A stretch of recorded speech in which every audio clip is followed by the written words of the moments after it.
நிஜமாவே நீங்க தானா? Yeah, it's me. That was 2 years back, Mr. என்னங்கறாது நடக்கிற வழியில அப்படி குப்பை எல்லாம் போட்டு வச்சிருக்கியா?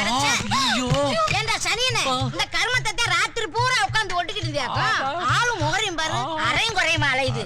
ரஷ்யாவோட கவுண்டர் அஃபென்சிவ் எப்போ ஆரம்பிக்கும்னு சொல்லிட்டு உலகம் முழுக்க ஒரு கேள்வியானது இருந்துச்சு. அது எல்லாத்துக்கும் ரஷ்யா இன்னைக்கு ஒரே நாளில் பதில் கொடுத்துருக்காங்க. உக்ரைனோட டிஃபென்சிவ் லைன்ஸை உடைக்க ஆரம்பிச்சிருக்காங்க. அதுவும் ஜாப்ரோசிஷியா ரீஜன்லாம் உக்ரைனோட டிஃபென்சிவ் லைன்ஸ் ஆனது உடைக்கப்பட்டிருக்கு.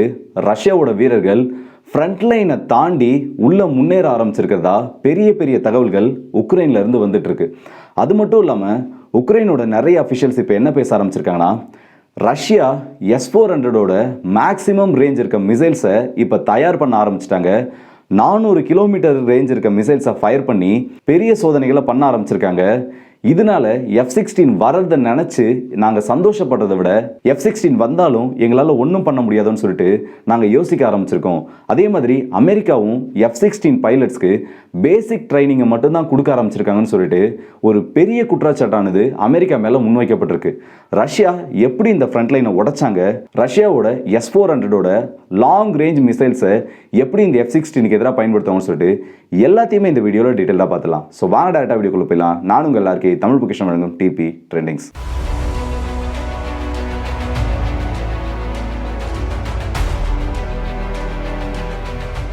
முதல் விஷயம், நிறைய வெஸ்டர்ன் மீடியா அவுட்லெட்ஸில் ஒரு நியூஸ் ரிப்போர்ட் ஆனது வெளியில் வருது.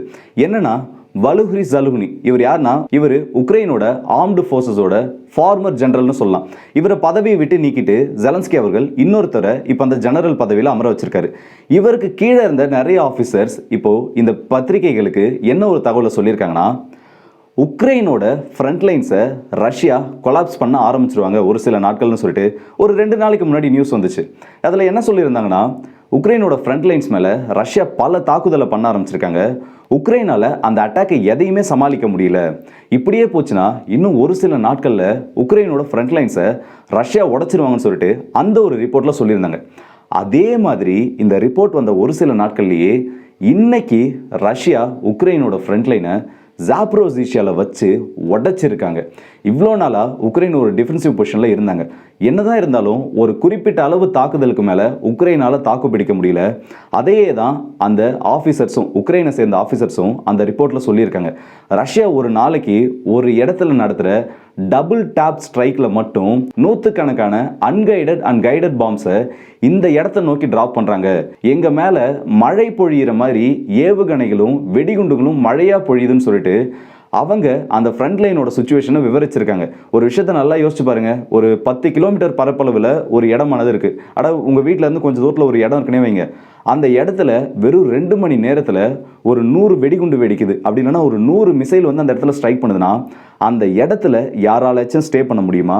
இல்லை அந்த இடத்துக்கு நீங்கள் திரும்ப போகணும்னு நினைப்பீங்களா? அப்படி ஒரு சுச்சுவேஷன் தான் இந்த ஜாப்ரோசிஷியா ஃப்ரண்ட் லைன் நடந்துட்டு இருக்கு. நேற்று கூட ரஷ்யாவோட ஒரு மிசைல் அட்டாக் அந்த இடத்துல ஃபாரின் மர்சனரிஸை நோக்கி பண்ணப்பட்டதாக சொல்லப்பட்டதில் 3 நபர்கள் உயிரிழந்திருக்காங்க. ஆனால் உக்ரைன் என்ன சொல்லியிருக்காங்கன்னா, அங்கே இருந்தது எல்லாமே மீடியாவை சேர்ந்த நபர்கள் தான், பத்திரிகை சார்ந்த நபர்கள் இருந்த இடத்த தான் ரஷ்யா குறி வச்சு தாக்கியிருக்கிறதா சொல்லியிருக்காங்க. ஆனால் ரஷ்யா சார்பில் இருந்து என்ன சொல்லியிருக்காங்கன்னா, ஃபாரின்லேருந்து வந்து வேலை செய்யக்கூடிய மர்சனரிஸ் இருந்த இடத்துல தான் நாங்கள் தாக்குனதாகவும் சொல்லியிருக்காங்க. இப்போ இந்த ஜாப்ரோசிஷியா ஃப்ரண்ட்டை ரஷ்யா உடைச்சதுனால ரஷ்யாவுக்கு என்ன ஒரு பெரிய அட்வான்டேஜ் கிடைக்கும்னு கேட்குறீங்களா? இதே மாதிரி இன்னும் ஒரு சில நாட்களில் இந்த ஃப்ரண்ட் லைனில் உக்ரைனோட டிஃபென்சிவ் பொசிஷன் எந்த இடத்துல ரொம்ப ஒரு ஸ்ட்ராங் ஹோல்டாக இருக்கோ அது எல்லாத்தையுமே ரஷ்யா உடைக்க ஆரம்பிச்சிருவாங்க. அதுக்கான வேலைகளை இப்போ ரஷ்யா பண்ண ஆரம்பிச்சிருக்காங்கன்னு சொல்லலாம். சரி, இதை உக்ரைனால் தடுக்கவே முடியாதா? ரஷ்யாவோட அஃபென்சிவ் இந்த அளவுக்கு பெருசாக இருக்கப்போ வெஸ்டர்ன் எக்யூப்மெண்ட்ஸ் கொடுத்தாங்கல்ல, அதை வச்சு உக்ரைனால் இதை சமாளிக்க முடியாதான்னு கேட்டிங்கன்னா, வெஸ்டர்ன் எக்யூப்மெண்ட்ஸ் உக்ரைனில் ஒவ்வொரு நாளும் தோத்துக்கிட்டே இருக்குது. நேற்று கூட ஒரு பிராட்லி இன்ஃபேண்ட்ரி வெஹிக்கிளை ஒட்டு மொத்தமாக ரஷ்யா ஆப்ரேஷனபிள் கண்டிஷனில் கேப்சர் பண்ணி ரஷ்யாவுக்கு கொண்டு போயிருக்காங்க. அதே மாதிரி இன்னொரு M1 ஏப்ரம்ஸ் டேங்கானது ரஷ்யாவோட ஜாரா லான்சர் ட்ரோனால் அடித்து வீழ்த்தப்பட்டிருக்கு. இந்த ட்ரோனால் எப்படி இந்த டேங்க் வீழ்த்தப்பட்டுன்றதோட வீடியோ இன்னைக்கு ரிலீஸ் ஆகியிருக்கு. இதில் போயிட்டு இந்த லான்சர் ட்ரோனானது ரொம்ப நேரமாக அந்த M1 ஏப்ரம்ஸ் டேங்கை சுற்றியே பறந்துட்டு இருக்கு. அதுக்கப்புறமா ஒரு சர்டன் ஆங்கிளில் போயிட்டு அந்த டேங்க் மேலே மோதி ஒட்டு மொத்தமாக அதை வெடிக்க வைக்க ஆரம்பிக்குது. ஒரு ட்ரோன் மோதுறதால இந்த அளவுக்கு பெரிய பாதிப்பு, அதுவும் ஹெவிலி ப்ரொடெக்டட் ஆப்ராம்ஸ்க்கு எதிராக கொண்டு வர முடியுமான்னு கேட்டிங்கன்னா, இந்த ட்ரோனோட எடை என்னதான் வெறும் 12 கிலோவாக இருந்தாலும் அதனால 3 கிலோ அளவுக்கு தான் எக்ஸ்ப்ளோசிவ் கொண்டு போக முடியும்னு இருந்தாலும் இதோட ஸ்பீடை நம்ம ரொம்ப முக்கியமாக பார்க்கணும். ஏன்னா இது டார்கெட்டை போயிட்டு இது மோதுறப்போ 300லேருந்து 350 km/hன்ற ஸ்பீடில் இந்த டேங்கோட டரட்டுக்கு பக்கத்தில் போயிட்டு மோதும். இப்படி மோதுறப்ப என்ன ஆகும்னு கேட்டிங்கன்னா, இதோட ஹை ஸ்பீடாலையும் அதில் இருக்க ஹை எனர்ஜி ஈல்டை கொடுக்கக்கூடிய இந்த எக்ஸ்ப்ளோசிவ் சார்ஜஸாலையும் இந்த டேங்கோட ஆர்மருங்கிறது இந்த இடத்துல பயனற்று போயிடும். இந்த ட்ரோனால் அந்த டேங்கை இன்ஆப்ரேட்டபிளாக செய்ய முடியும். அதே மாதிரி ஒரு வேலையை தான் இந்த ட்ரோனும் இப்போ செஞ்சிருக்கு. இப்போ உக்ரைனோட ஃப்ரண்ட் லைனில் இந்த எக்யூப்மெண்ட்ஸ் மட்டும் இல்லை, இன்னும் நிறைய லாஸஸ் ஏற்பட்டுருக்கு. இந்த அஃபிஷியல்ஸ் இப்போ என்ன சொல்லியிருக்காங்கன்னா, அமெரிக்கா கிட்ட இருந்து இல்லை வெஸ்டர்ன் கண்ட்ரீஸ்ல இருந்து வந்த எக்யூப்மெண்ட்ஸில் ஹைமார்ஸ் அதுக்கப்புறம் ஸ்டார்ம் ஷேடோவை தவிர எந்த ஒரு சிஸ்டம்ஸும் அந்த அளவுக்கு எஃபெக்டிவாக இல்லை. அப்படியே இருந்தாலும் இவங்க கொடுக்குற எண்ணிக்கைகளை வச்சு எங்களால் ரொம்ப நாளைக்கு ரஷ்யாவை ஹோல்ட் பண்ண முடியாதுன்னு சொல்லிட்டு ஒரு உண்மையை ஒத்துக்க ஆரம்பிச்சிருக்காங்க.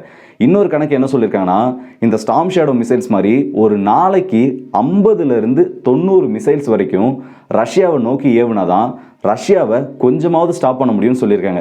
எவ்வளவு? 50லேருந்து 90. இதெல்லாம் நார்மலான ஒரு கணக்கே கிடையாது. இவங்க இந்த மாதிரி ஃபயர் பண்ணி ஒருவேளை பிரான்ஸோ இல்லை யூகேவோ அவங்களுக்கு கொடுக்கணும்னு நினச்சா கூட அந்த அளவுக்கு ஸ்டாக்கேஜ்ன்றது அந்த 2 நாடுகள் கிட்டேயுமே இருக்காது. ஏன் ஜெர்மனி கிட்ட கூட இருக்காது.